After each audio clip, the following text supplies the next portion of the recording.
Happy Monday, happy new week. My recommendations today are for people who don't mind watching something and then walking away from it without getting any answers.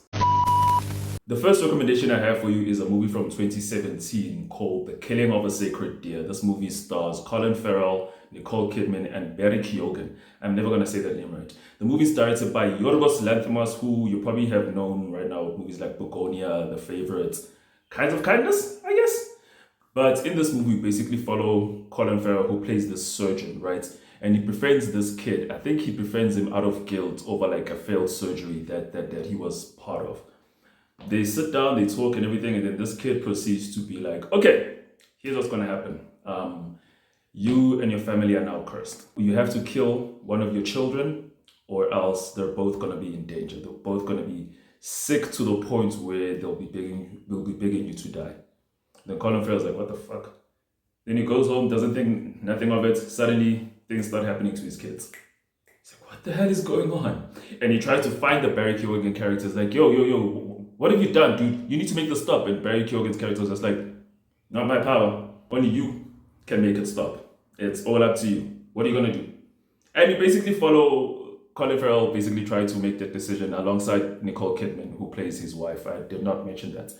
But I am telling you that this movie is not here to tell you what's going on. It's not here to give you any answer. It's not even here to tell you is Barry Keoghan some sort of supernatural being? Is he reprising the character that he played in Eternals?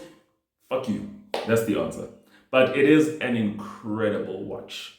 Like, it just goes to show that, like, you know, if you can write a good script and get actors to believe in your script and direct it well, you can get away with anything. And that's Yorgos Lanthimos' entire career. He has made movies that weird. But anyway, let me not talk too much. Killing of a Sacred Deer 2017. Next! My second recommendation for today is a TV show, actually, that aired from 2014 right up to 2017. This is Damon Lindelof after working on Lost, but before working on Watchmen. The show is called The Leftovers. The show stars Carrie Coon, Scott Glenn, Justin Theroux, Christopher Eccleston, Jovan Adepo, Regina King, Watchmen Connection, and Jasmine Savoy Brown, that very beautiful, beautiful, beautiful woman.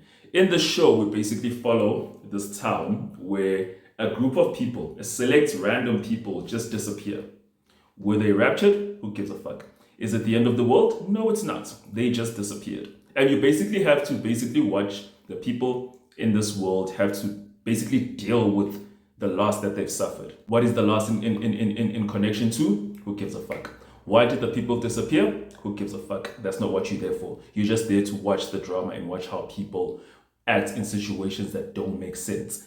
And right when you get to the end of season 1 and you start season 2 and you expect it's just going to be more of the same, the show just gets weird and stops giving a fuck. That's what I love about the show. Like, there are things that happen in the show that you are like, how did we get here? I thought I was watching a show at a town and people who disappeared in that town. Why are we here right now? And what's the deal with that guy? And what's happening over there? And what's his story? That's the kind of show that you're gonna watch. I think Lindelof learned some lessons while working on Lost. And I think the big lesson that he learns with working on Lost is that he doesn't want to overstay his welcome. The show is only 3 seasons long. Lost was fuck me seasons long, and Lost had its own things, right?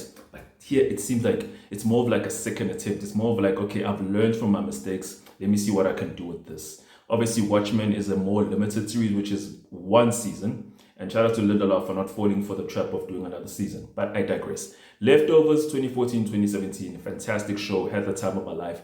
Would highly recommend it, and it's really a damn shame that like it came and went and it feels like people didn't really pay attention to it. But if you've never heard of it, give it a watch. It's just 30 episodes, 10 episodes per season. I think it's 10, 8, 8. I could be wrong. But yeah, those are my recommendations for today. Hope you all have a lovely day and a lovely week.